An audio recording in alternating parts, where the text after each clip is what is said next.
People need to realise there's more to fantasy and its aesthetics than medieval England and a nice floaty dress.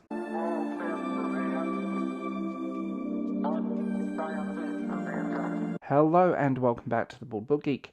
Please forgive the fluffy beard. It's windy. Hi. So we need to talk about this tweet. John A. Douglas, who got yeeted off Twitter yet again, and I have no clue why. He is fantastic.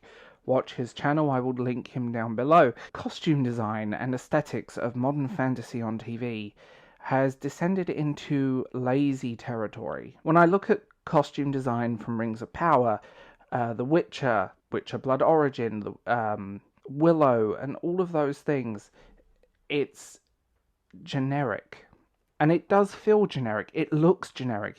It's like they shop at the same... It's like the group of goths in the mall who show up and they all shop in Hot Topic because they're being original and unique. That doesn't work that way. But they are really generic looking costumes. The aesthetics of these shows, everything, the sets look the same. The design looks the same. Everything has a certain level of, this came off the shelf or it's being reused vibe, even if it hasn't. And by the way, you can make budget costumes look amazing. Once upon a time, guilty pleasure television show. Some of the costumes are a bit hit and miss, but you know what? They had personality, and these don't. And that's the problem. You look at costume design and aesthetics of modern fantasy on television, and you realise how stagnant it's become. I mean, I'll pick on Game of Thrones. Every specific group had their own aesthetic. Everything looked very lived in and heavy. There were some better moments, but at least it looked, it looked tangible. It looked thick. It looked like something someone would actually wear. They're not walking through a forest in a gown from Wish. And Rings of Power, for example, I can look at that and say, none of these costumes fit the actors. None. It all looks very cheap, and the gold lame should stay in the 70s. Let's be honest here, people. So that's my thing with these costumes, like creating something that looks visually interesting and textured. And, even House of the Dragon, those costumes look heavy. They look lived in. There's a ground in reality for them. Yes, again, hit and miss. There are pieces I like more than others. But there is something grounding them in the world they're in. And often the costumes in a lot of these shows, and Wheel of Time is a prime example of that, the costumes look cheap. They look flimsy. They look generic. They look like they've come from a store. They don't look like costumes. Vikings is another example of budget costumes done well. Admittedly, actual Norsemen and Vikings never ran around in sexy leather armour. That was predominantly the underwear, and yes, you do see occasional rubber soles on their shoes, but that does make sense for the actors because they've got to spend a very long time in them running around in the middle of nowhere. Like, you can forgive little errors, but there are moments where I look at certain things, like you have a fantasy world that is rich and big and glorious, and everyone looks like they walked out of the same Renaissance fair.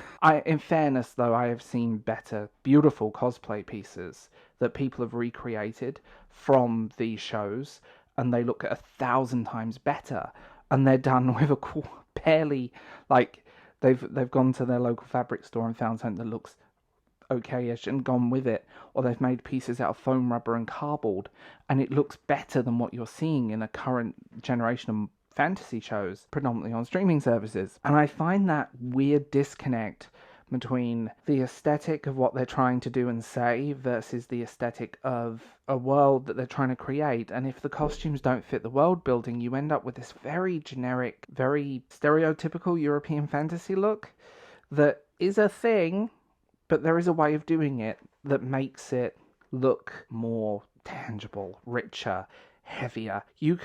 A lot of the clothes within some of them, especially in the female characters, everything looks very light, even the armor. And literally, all you would have to do is put some weights in the bottom. That's it, sew some weights in. And that would create the body and keep everything pulled down, which would give it a much sturdier look, and it would move better. Costume design is something I did a very long time ago, and not something I talk about a huge amount, but that was my sort of early college days, was fashion design, believe it or not. Seriously. What I find is that you have like I said, you have this beautiful, rich world with these amazing fantasy cultures, and they all look the same. Or they go so overboard with some designs that it seems to stand out like a sore thumb. Numenor in Rings of Power, for example, it's based on Atlantis. Let's look at ancient Greece, which would have been great.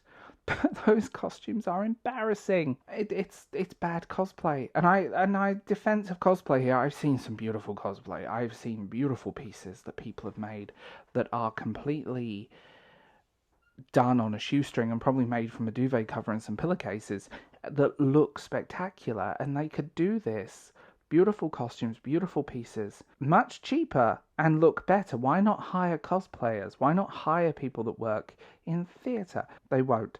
But, you know, you have this world and these rich cultures that are completely fictional. Go with it and have fun, but keep a distinct uniformity, but also in certain groups.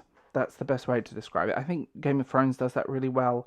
Each of the places they visit has a very distinct aesthetic, and it shows. Like I said, there are some hit and miss costumes in that show that do make me kind of cringe, but there is an aesthetic to each group and each culture, and there is a psychology. You can really say a lot about a character by their costume.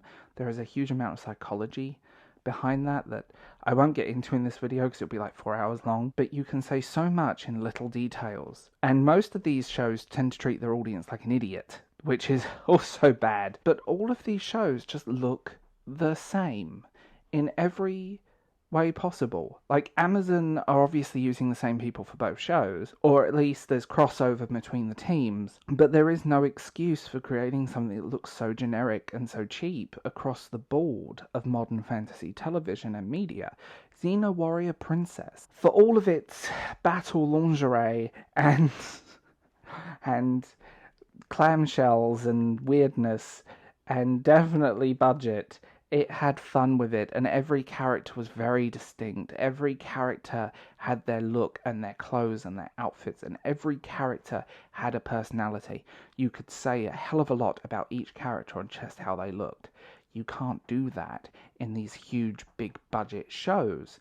I mean, even Power Rangers more personality in its costume design for the characters than these. And I find that so strange. Like, you look at these costumes, you look at these pieces, and you're thinking all of this money, and you could do it for far less and make it look far better. So I don't know why they've gone down this super generic uniformity that is to the point of a meme, cliched meme, of everyone looking the same. There's so much they could do, and I think the fact they miss the basic psychology behind clothes and how we present ourselves and what we want to say about ourselves as people, it's kind of sad, really, because they have, like, the Wheel of Time books have this huge momentum of brilliance in their depictions of the characters, and I'm not a great lover of the Wheel of Time.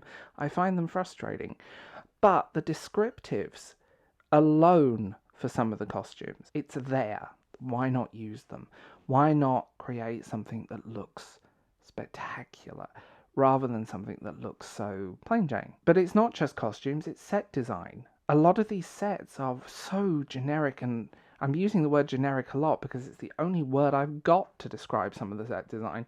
Everything looks the same. There is no distinct bullet points of these people, that people. And yes, Rings of Power went down the whole ancient Greece route with Numenor, but those sets looked cheap. Like, Rings of Power, Willow, all of these shows, there is a certain cheapness, and I think The Witcher Blood Origin really does show the cheapness. And I think, I always say this, I liked the first season of The Witcher a lot, and it had a lot of potential, but some of the those kind of weird floaty costumes kind of made sense, but some of the costumes were definitely more miss than hit. You end up with set design, costume design, overall aesthetics of these people within this world that all kind of have this bizarre uniformity to them without many cultural distinctions. And if you can't pick out a character's personality and traits through what they wear, they are missing a fundamental, very basic level of psychology, and it's a shame that they are. I really hope that when they, if that they start realizing that fantasy is more than just medieval England with a nice dress, it would be great. But they don't seem to realize that, and it's a shame because there is so much potential. And I look at them and think how lazy it is. Like, it's just lazy overall. So tell me what you think in the comments below. I will talk to you guys later.